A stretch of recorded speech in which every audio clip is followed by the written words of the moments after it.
자, 안녕하세요. 오늘은 여러분들 아주 특별한 강의를 한번 해보기로 하죠. 자, 이것은 출제된다. 다시 말하면 강의 잘 들으면 시험 잘 본다. 이런 얘기죠. 그래서 여러분들 가지고 있는 교과서 109쪽부터 151쪽 한번 간략하게 이런 내용은 좀 알아둬야 된다라는 이야기를 해보겠습니다. 자, 먼저 109쪽입니다.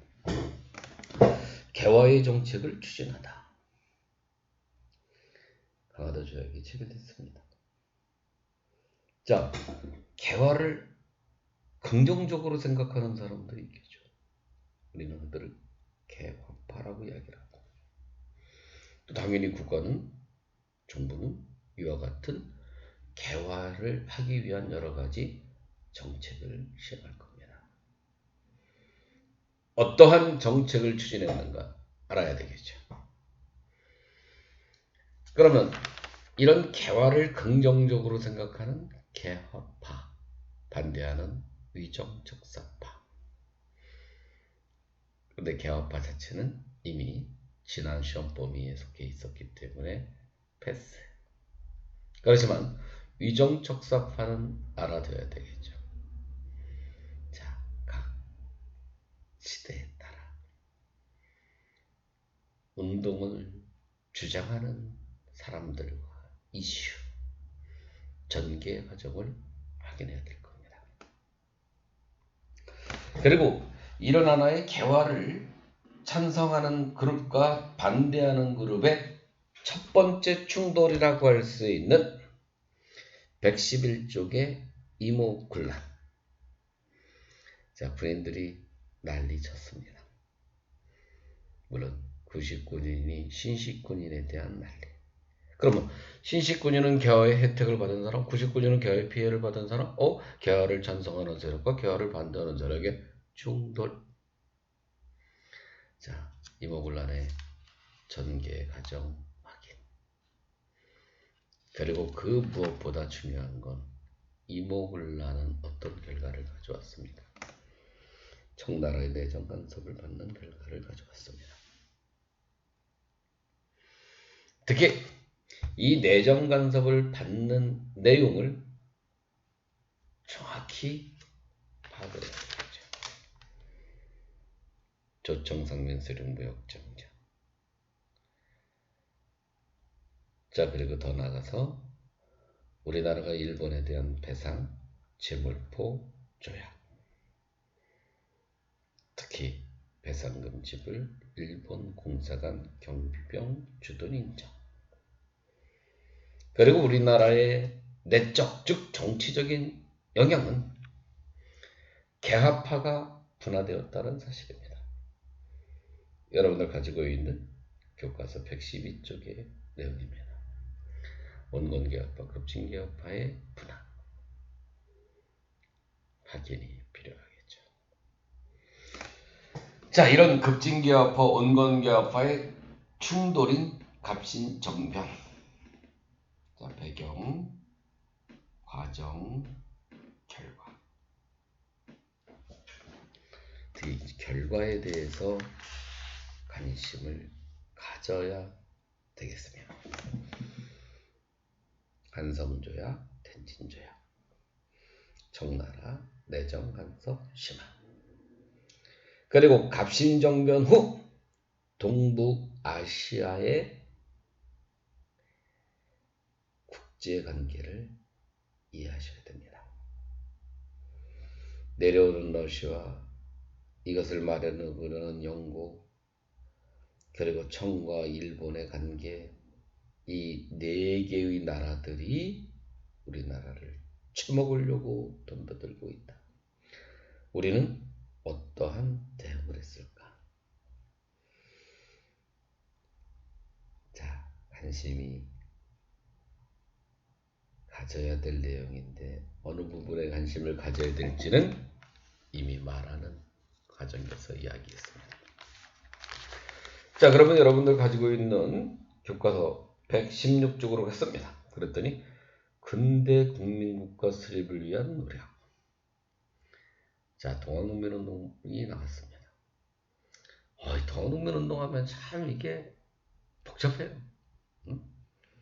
근데 여러분들 동학농민운동의 전개 가죠.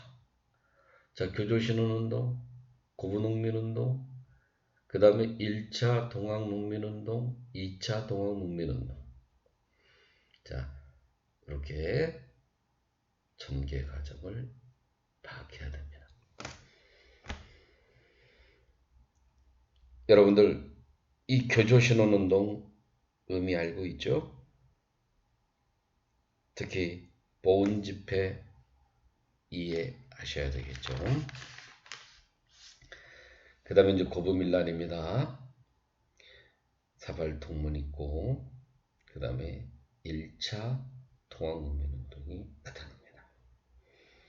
황토현 황릉천, 그 다음에 4대 강령, 그리고 드디어 전주성 점령. 자, 전주성이 점령됐습니다.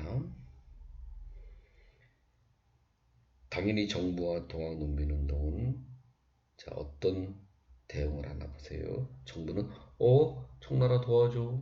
그랬더니 일본 돌아옵니다. 그래서 어쩔 수 없이 정부와 동학농민은 타협을 하죠. 전주 하약입니다. 그리고 약속을 했겠죠. 이거 이런 거 들어줄게. 배정개혁안 마련합니다. 그리고 자치행정기관인 직강소 설치 인정하죠. 자, 이런 와중에 여러분들 드디어 청나라 일본이 전쟁을 합니다. 여러분들 청일전쟁의 승자 일본의 모습을 확인해 두셔야 될 필요가 있겠죠. 그리고 그 이후 러시아, 독일, 프랑스의 삼국 간섭. 그러면서 우리나라의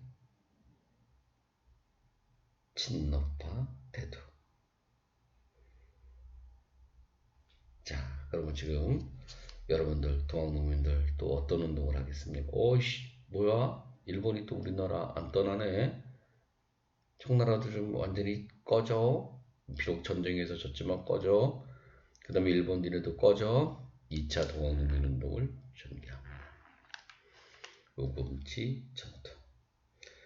그래서 우리는 동학농민운동의 의의는 반해세, 반봉건적, 민중이 주도한 민족운동이라고 이야기를 합니다. 왜 반해세, 반봉건적, 민중 중심의 민족운동이라고 이야기하는지 그 내용을 정확하게 이해를 하셔야 되겠죠. 자, 그러면 그 다음에는 여러분들 가보을미개혁입니다. 가보을미개혁은 여러분들이 대체로 보면 개혁의 내용 때문에 많은 학생들이 어려움을 겪습니다. 그리고 또 이 당시에 122쪽 맨 밑에 같은 시기에 여러분들 정부의 모습, 동학농민운동의 전개가죠.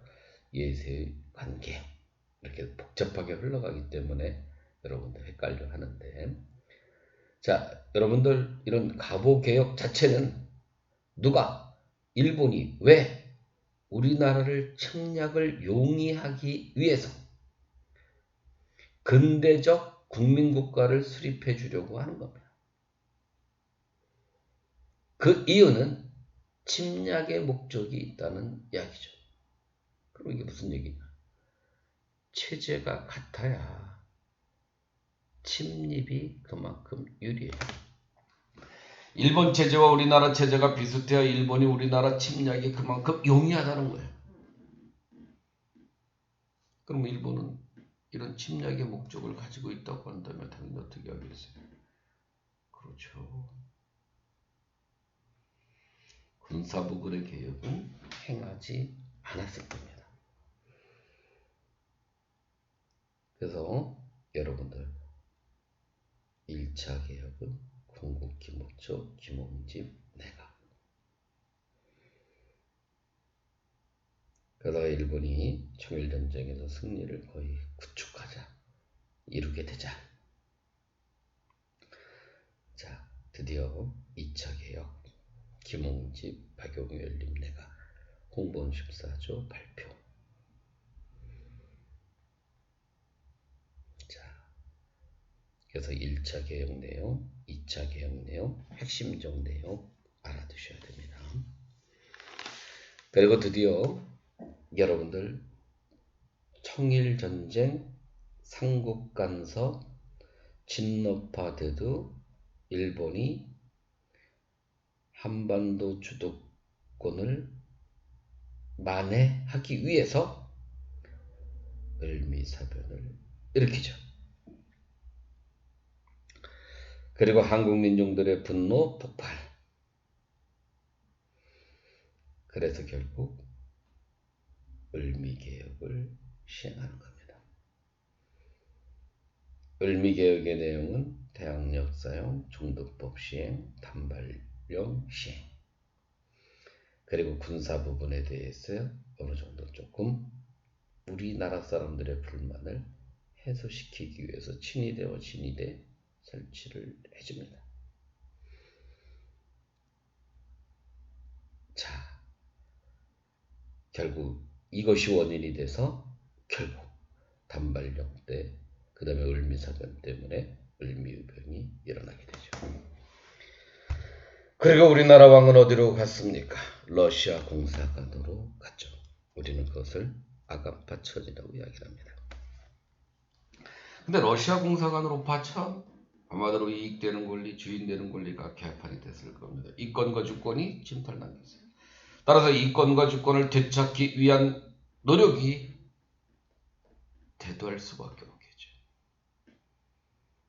자, 독립협회가 출현하는 겁니다. 독립협회를 여러분들 이끌었던 대표적인 인물 서재필. 그는 갑신정변을 경험한 사람입니다. 갑신정변이 왜 실패했는지를 정확히 알고 있습니다. 민중의 지지를 받지 못한 이유도 알고 있습니다. 무엇 때문에?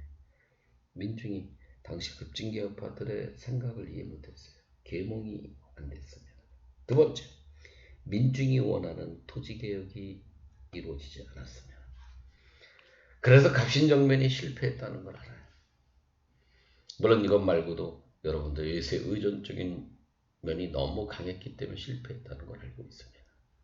그래서 서재필은 먼저 무지한 민중을 일깨워야 되겠다고 생각을 하겠죠.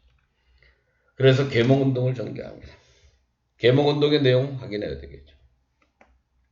그리고 당연히 외쳤을 겁니다. 돌아와라 돌아와라. 누구? 고정 보고 돌아오라고. 왜 러시아 공산회가 있느냐. 이권과 주권이 개판될 거 아니냐. 환궁을 요구합니다. 그리고 만민공동회를 개최하죠. 그리고 관민공동회를 개최합니다. 그래서 만민공동회에서 이권과 주권을 되찾기 위한 노력, 그리고 관민공동회에서 드디어 헌의 6조라고 하는 것을 채택합니다. 헌의 6조의 내용을 정확하게 분석해 두셔야 됩니다. 특히 이 헌의 6조의 내용 중에 의회 설립운동은 정말 중요하겠죠. 그리고 드디어 독립협회의 노력에 따라 대한제국이 만들어집니다. 황제가 다스리는 국가가 되는 겁니다. 그래서 고종은 여러분들 이 대한제국을 수립하고 그리고 개혁을 추진합니다. 그 개혁을 우리는 광무개혁이라고 이야기합니다. 자, 광무개혁은 개혁 방향 자체가 구본신창, 옛 제도를 기본으로 하고 새로운 것을 플러스 하는 겁니다. 여기서 말하는 옛 제도, 당연히 조선왕조 전제군 주제를 지향하겠죠. 신참, 새로운 것을 플러스 시키는 겁니다. 자, 사회적인 측면, 경제적인 측면, 문화적인 측면의 내용을 정확히 알아두셔야 될 겁니다. 지계 발급, 양전 사업 실시. 자, 그러면 여러분들 128쪽을 넘어서 드디어 131쪽으로 넘어갔습니다. 뭐 국권 침탈의 과정은 실제 안 하면 욕먹겠죠. 이거는 뭐 찍어주는 게 아니죠. 그냥 당연히 알아야 되죠. 여러분들 가지고 있는 132쪽에 그리고 133쪽의 하단 부분에 있는 그 내용들. 한일의정서 1차 한일협약, 2차 한일협약, 한일신협약, 한일평합조약, 그리고 세조약, 가스라테프트미리아, 포츠모스조약, 영일동맹이 갖는 의미. 이렇게 일본이 우리나라 국권을 침탈했을 때 우리 민족이 어떻게 했을까요? 우리 민족은 굴하지 않는 민족입니다. 끝까지 전업을 하고 있죠. 각 침탈의 내용에 대응하는 모습 알아두셔야 될 겁니다. 너무 자세하게 하면 어떻게 될까? 다 알려주는 거, 이런 다 알려주는 거 이러면 안 돼, 진짜. 이러면 안 되는데, 진짜. 응? 그래서 여러분들 이 침입 과정 그 다음에 여러분들 우리가 간도가 나오고 독도가 나와요. 뭐 간도 딱 보는 순간에 이거 나오겠구나. 응? 어떤 내용 나올까요?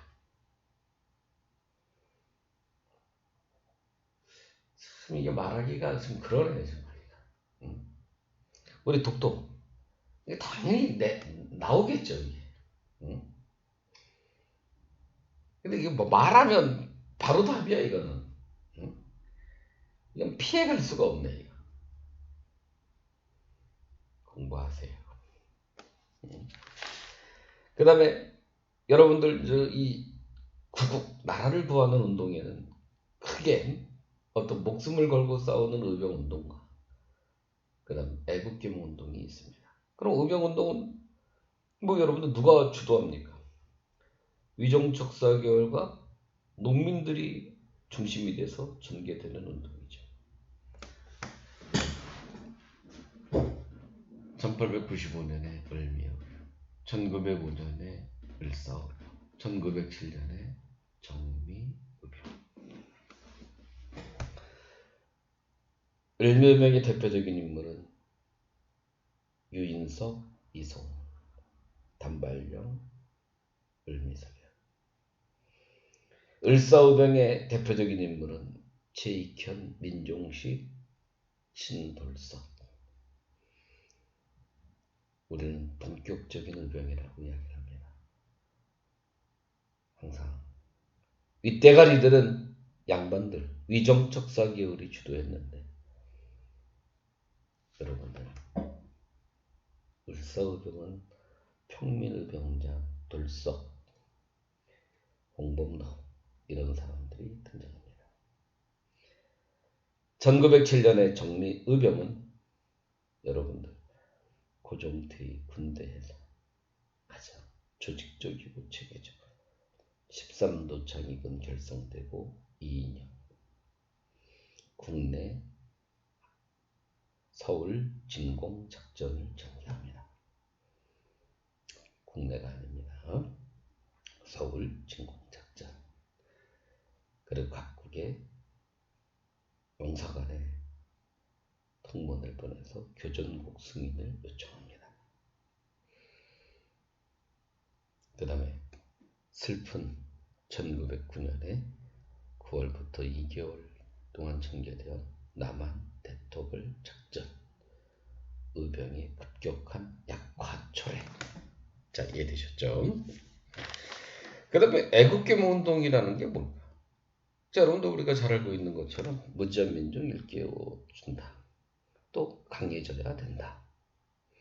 자, 사회 진화론적 시각에 입각해서 이루어지는 모습입니다. 1905년 을산늑약 전과 후로 약간의 운동의 모습의 차이가 보여지는데 을산늑약 전에는 계몽적 차원의 성격이 강했다고 한다면 1905년 이후는 자강, 강해지는 모습을 보여줍니다. 도안의 헌정연구에 대한 자강에. 그리고 대한자강에 이어서 신민회. 자, 대한자강의 자강. 1906년 이후가 되겠구나. 응? 1905년 을사조약 이후 1906년이 되겠구나. 그리고 여러분들 1907년에 만들어졌던 신민회. 자, 신민회 내용은 뭐 정확히 확인을 해 두셔야 됩니다.